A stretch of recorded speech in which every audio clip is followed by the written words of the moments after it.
Hello everyone, welcome to this week's webinar. I hope you are all well. Please let me know in the chat if you can all hear me properly and say hello and let me know how you are doing. So, bonjour et bienvenue à ce webinaire ouvert à tous. Avant de commencer, pour ceux qui ne nous connaissent pas, je m'appelle Cecilia, je suis une professeure d'anglais natif et le Cercle des langues est une école d'anglais en ligne pour les adultes. Nous proposons des formations d'anglais sur mesure en fonction de vos objectifs, de votre niveau et de votre budget. Et la bonne nouvelle, c'est que nos formations sont finançables par CPF. So, hello everyone. Thank you all so much for saying hello in the chat. I hope you are well. I am doing well. Thank you for asking. So today we are going to be talking about an interesting topic. We are going to be talking about moving abroad for work, how to succeed at moving to another country for your job. So for many people, moving abroad to work is a dream. It's something people dream about.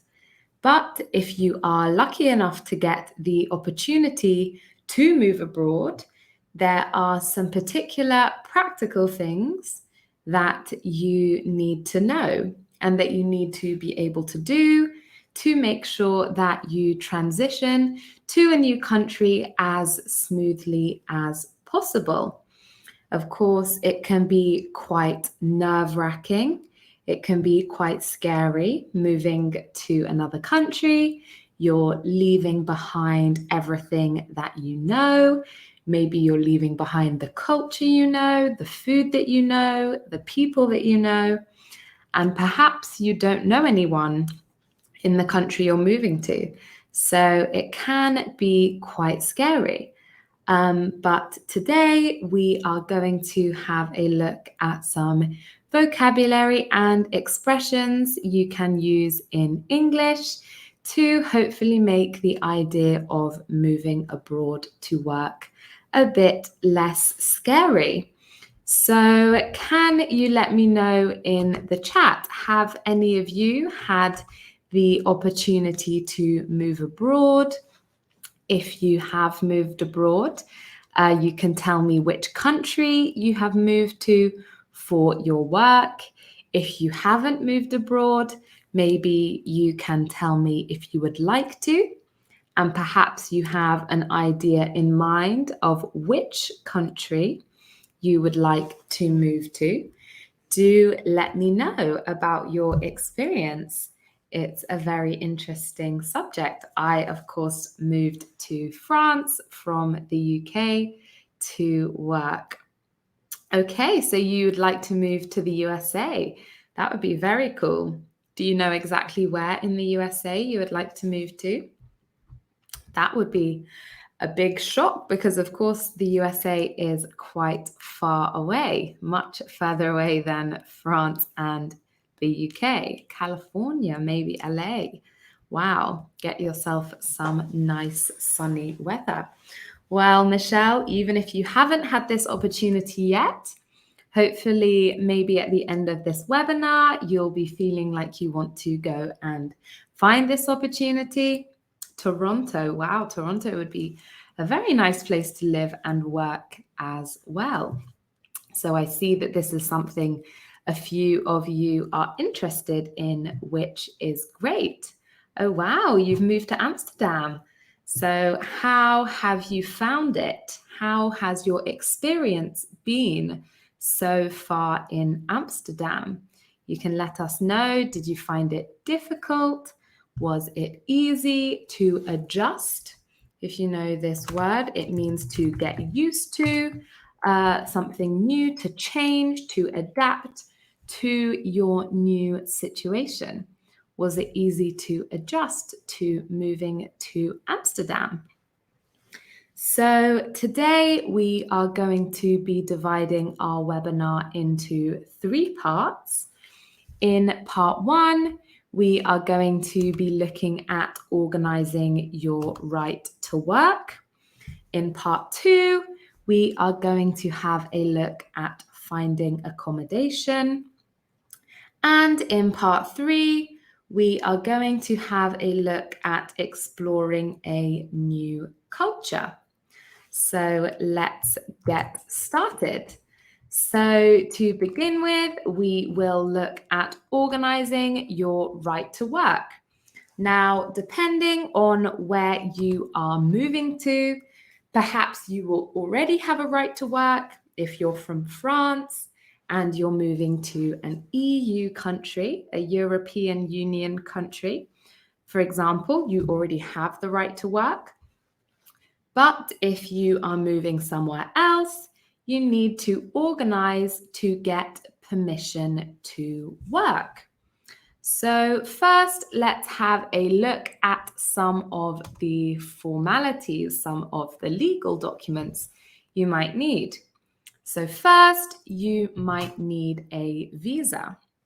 Now, a visa is the authorization, it's usually in your passport, which says that you are allowed, you are authorized to travel to or to be in a particular country.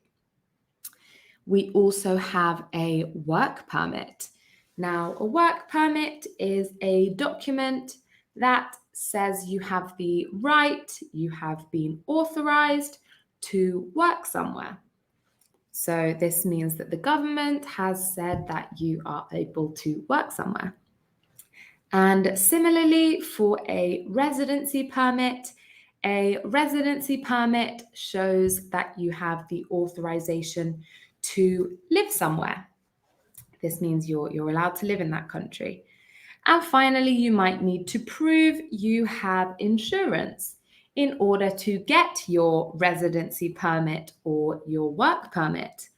So insurance is an agreement between you and maybe a company that they agree to take on costs. Perhaps it's health insurance, perhaps it's insurance on a car, and it means that the government knows that they won't have to cover any costs if a situation arises. So that is something you might need to do in order to get your visa or work permit. And now looking a little bit further into the process of getting your legal documents. So the process of obtaining, this is a word that is also commonly used when you are talking about visas or work permits. The process to getting a work permit or visa often involves a form. Now, forms can be a little bit annoying. They can be quite long.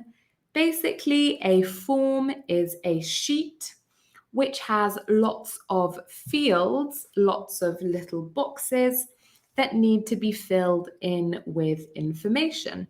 So they might ask for things like your contact details, your phone number, your date of birth.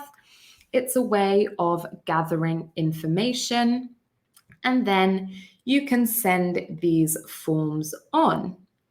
You sometimes have to sign a form, and when you sign something, this is when you put your signature. So you put a mark which indicates that it was you who has said, yes, I accept, yes, I agree with this document. We also have an application. So forms make up usually part of an application. So your application for your visa, for example, is an official request for your visa. And you'll have to give in any documents that they ask for. And as part of your application, perhaps you need to include a file. Now, a file or a folder is basically a set of documents put together in one place. We also might have to give proof of something. So some application processes might ask for a proof of address. Now, anything that is a proof is something that shows that a particular fact is true or valid. So it's saying, yes, if, for instance, a proof of address, if I say I live at number 1, Strawberry Road, then I might have a document which has that address and my name as a proof that that is where I really live. And finally, we have records. Now, records are just official documents that are kept. So they are recorded, kept to be looked at and to keep track of things that have happened in the past. So now moving on to setting up a bank account. If you are moving to a new country, it's likely you're going to need to be paid, perhaps in a different currency to your old payment. So you might want to set up a bank account. And this is a useful thing to do when you move to a new country. So we are going to look at some vocab and expressions for opening a bank account. So first, a person in a bank might ask you about your credit score. Now, credit is to do with borrowing money and paying it back. So this is the same type of credit referred to in a credit card. So if you have a credit score, this is a number that you are given based on your past history of borrowing and returning or paying back money. So if you have a good credit score, a bank is more likely to want to give you an account because it shows you are trustworthy. It shows that you pay any money you owe back. They might also ask to see your financial history. Now, this is a bit more general than a credit score. This could be lots of different things. It basically just is your past experiences with money, your past transactions, and things like that that will allow a bank to see how you manage your money. Then we have 2 types of bank account. Perhaps you've got one of either of these. So first we have a savings account. Now, a savings account is an account where you want to put your money and you want to leave it there.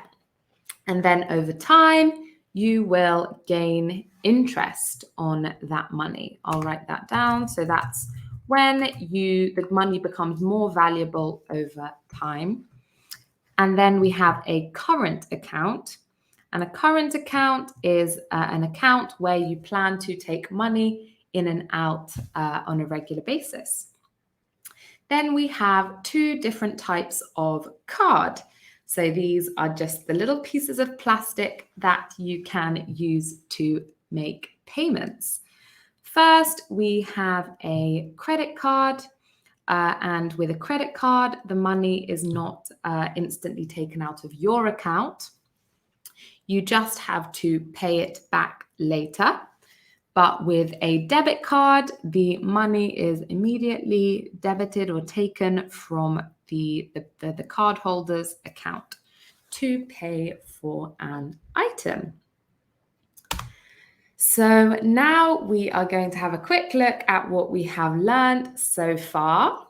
So can you let me know in the chat, what do we call something that shows the validity or truth of something? Can anyone remember this word? What do we call something that shows the validity or truth of something? Brilliant, everyone. You have got it. So yes, it is proof. And next, what do we call the piece of plastic used for payment by direct transfer from the card holder's account? Does anyone remember?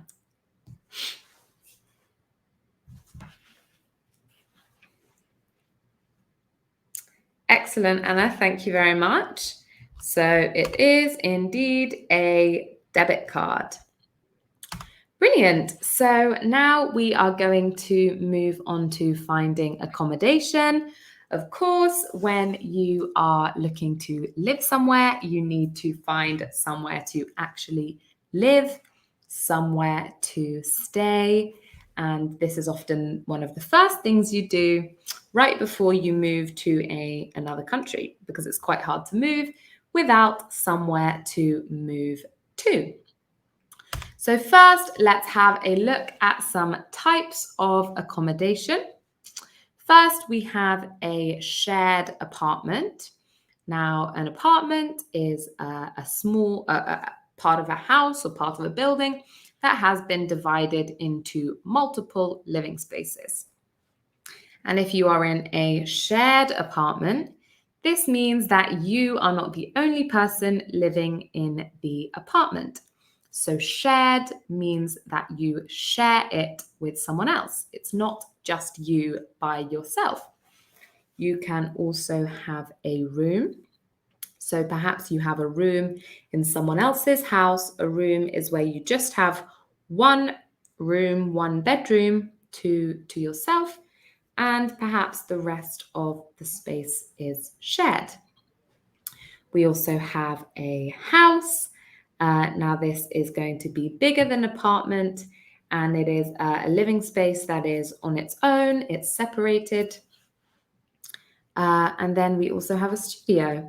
Now a studio is a living space which is all in one. So you'll have your bedroom, your bathroom, and maybe even your kitchen, all in one space, rather than divided into individual rooms, which is what you have in an apartment. And then just two more specifics. So we have a ground floor. You can describe something as ground floor. So a ground floor studio, a ground floor room, a ground floor apartment. And this means that it is on the bottom floor. So usually this will be on the same level as the street, if you live on a street.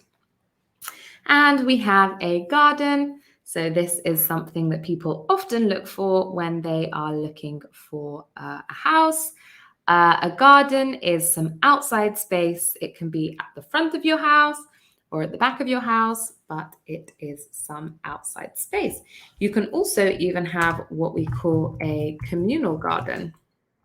I'll write that in the chat.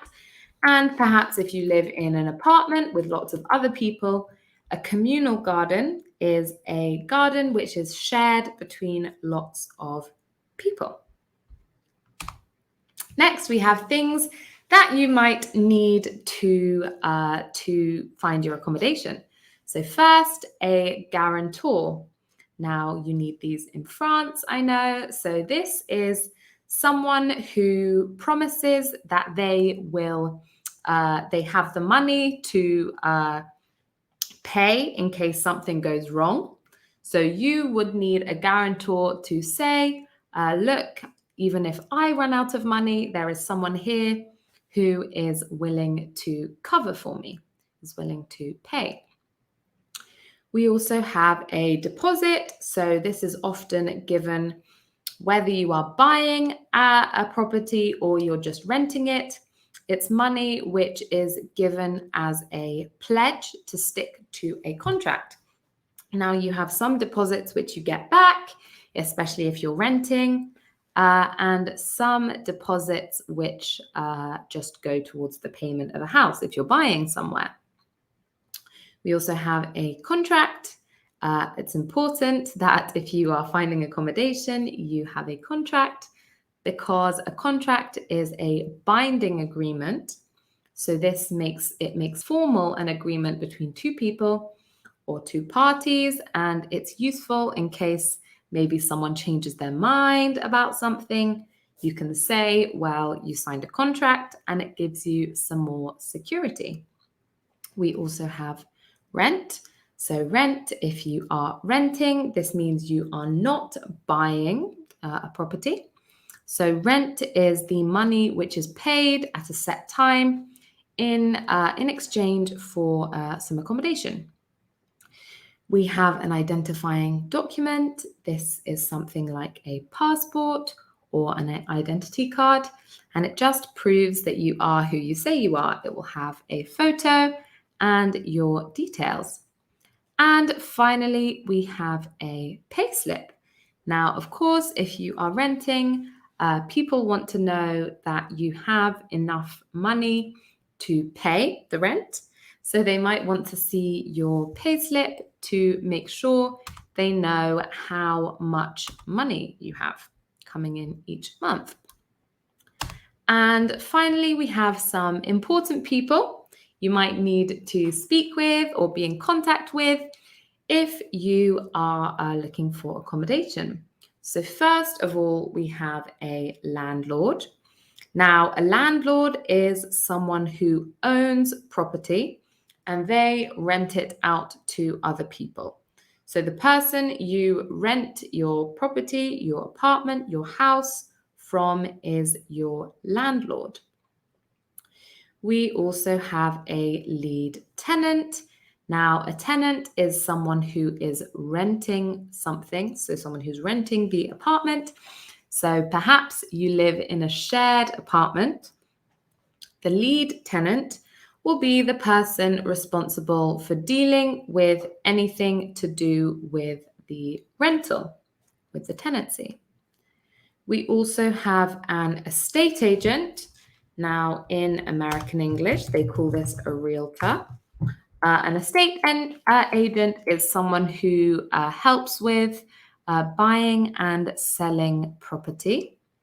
And finally, we have a letting agent. Now, a letting agent is someone who helps with renting properties. So they are similar. So now let's have a look. What do we call the person you pay your rent to? Let me know in the chat if you remember the name of the person you pay your rent to.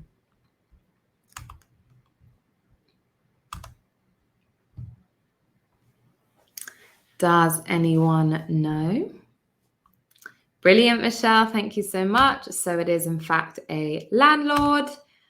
Next, what do we call outside space at the front or back of a building?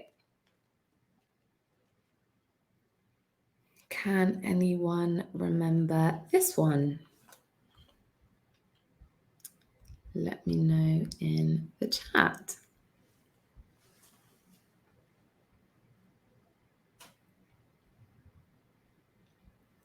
Brilliant. Thank you, Anna. So it is a garden as well, a communal garden, exactly, if you are sharing it with lots of people. So now we are going to be looking at exploring a new place, a new culture. Once you have got all of the formal things out of the way, you have your right to work, you have your accommodation, you want to explore. So first, let's look at some places, some important places to get your bearings when you arrive in a new place. We have a supermarket. This is where you can buy your food and all your essential items. We have a pharmacy. This is where you can buy medicine and any medical products or health products. We have a town hall. Now, this is often where people go to vote, where people go to talk with the council. Anything that is related to your local area will be managed in the town hall. We also have two types of station. We have a train station where you take the train from, And then the tube or the subway. So the tube is what we call in London the underground train. And that's where you can get on and off the underground train. Then we have a post office. This is where you go to collect your letters, collect your post or packages, parcels, or to send them as well. And finally, we have a cash point, or some people call this an ATM. So these are the essentials you need to get around, to start getting around in a new place. Next, we have some phrases you might need to ask to help you explore the local area. So to begin with, we have where is the nearest? Now, this is a way of asking where you can find something that is as close to you as possible. Of course, if you're looking for a bank, for instance, you probably want to find the bank that is closest to your house so you don't have to travel. So you might say, where is the nearest bank to someone on the street outside your house, for example. Next, looking for directions or help on a journey, we can say, how do I get to? Now, this means this is a question which is used to ask someone how you can make your way, how you can travel to a particular location. So, how do I get to the town hall, for example? Then, how far away is? This is used to ask about distance, ask how long the journey or how far in distance it is to a particular location. For example, how far away is the supermarket? And finally, we can say, where can I find? Now, where can I find is a general question asking where something is, if there is something nearby. So, for example, where can I find a railway station, a train station? This means where is there a train station? And finally, just a couple of questions to help you learn about a new culture.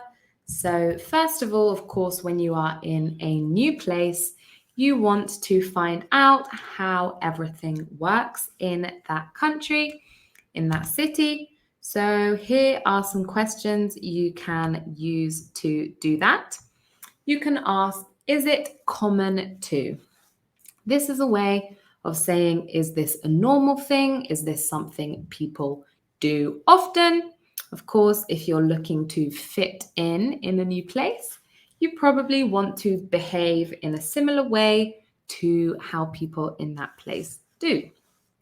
So, for example, you might ask, is it common to travel to work on the tube? This is asking in this place, do most people take the tube?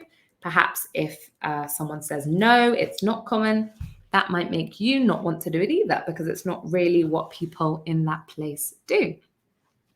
Another thing you can ask to, again, find out what locals do, how people from a particular place do things, you can say, how do most people? So, for instance, you might like to ask, how do most people get their food around here? This means how do people find their food? Where do they buy their food? And this might be useful for you so that you can follow or copy what they do. Because they probably do it for a reason. It's maybe the best way of doing something in that country. Maybe you are looking for recommendations. You might say, for example, what is a restaurant I have to try? This, or like, what is a local dish I have to try? This is asking about something you cannot miss. If you're in a particular place, it's something you have to do because it is so special and it represents perhaps be the country or the culture. And finally, if you wanted to ask about whether something is okay or what people in this country think about something, you can ask, what's the outlook on? So an outlook is an opinion. It's the way people think about something. So you might say, what's the outlook on being late? In some cultures, being late is extremely rude, and in others, it's less rude. So you might like to ask, what's the outlook on being late? How do people feel about it? To get an idea of a particular culture. And now we are just going to have a look at some potential issues. Of course, when you are moving abroad, it's an amazing experience, but not everything is going to be perfect. There may be some issues, and it's great if you have a few words, vocabulary to talk to someone about your issues. So first, we have homesickness. Now, if you are homesick, this just means that you miss being at home. Maybe it's not even your home, it's you miss the familiarity, you miss being around people from your country, you miss being in your familiar environment. We also have a culture shock. Some people experience culture shock if they have been from one culture to a very different culture, and it just takes time to adjust. That word we looked at earlier takes time to get used to a new environment. You might also have difficulty with a language barrier. Hopefully not, if you have had lessons with us. If you're moving to an English-speaking country, a language barrier shouldn't be a problem. But of course, you can't always speak the language. Maybe the place you're moving to has several different languages, and so not everyone will speak the same language as you, in which case there might be some challenging situations because of this language difficulty when you can't communicate. Another thing, hopefully this won't happen to anyone, but you might encounter a scam. Of course, when you go to a particular place, people want to find people who are easy to pick on, and often that's people who have just arrived in a country. So a scam is something that is fraudulent. Maybe someone lies to you about an apartment and you pay, and then there's no apartment. Something like that would be a scam. And finally, you need to watch out for your documents and when they expire. So if something expires, for instance, a visa, this means it stops being valid. And of course, that means you need to apply for a new one. So can anyone use this phrase to form a sentence? How do I get to? There is no right answer to this. There's no one right answer. It's just up to you to use this phrase to form a sentence. Can you have a go in the chat and let me know what you come up with? Perhaps you've had to ask a question like this before, if you have been looking for somewhere. How do I get to the pharmacy? Anna, that is a perfect sentence. How do I get to the pharmacy? Brilliant. Just one thing to look out for is in written English, we don't have a space between the end of a word and a question mark. It's just a very small thing, but you can just put the question mark right after the Y. So to the nearest market, how do I get to the nearest market? Brilliant. Exactly. So that's combining the idea of something being closest as well. What a great sentence. How do I get to the supermarket? Romina, brilliant. These are great sentences. Thank you. So I just put, how do I get to a cash point? And another question, what do we call the place where you catch the underground train? Can anyone remember?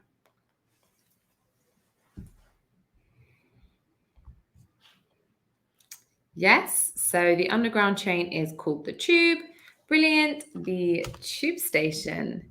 And some people also call it a stop. So people say, where's the nearest tube stop? Or nearest, I don't know if people say subway stop, but I know in the UK, definitely people say tube stop. So brilliant, tube or subway station. Excellent. Well, that brings us to the end of our webinar for this week. Thank you all so much for coming. Please let me know in the chat if you have any final questions. I will just give you a couple of minutes if you have a question, just to write down your questions. You are very welcome. Thank you for coming.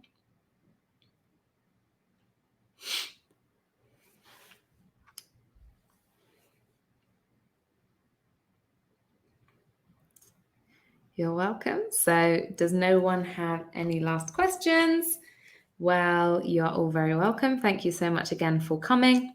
And if no one has any questions, si ce webinaire vous a plu et que vous souhaitez approfondir votre pratique de l'anglais, n'hésitez pas à faire une demande d'information sur notre site internet. Nous serons heureux de vous présenter nos formations en détail et même de vous proposer un test de niveau gratuit à l'oral avec un de nos professeurs. So please do come and speak to us, especially if you are planning on moving to LA or Toronto or somewhere where you will definitely need to use your English. So again, thank you all so much for coming, and I hope to see you again soon. Bye-bye.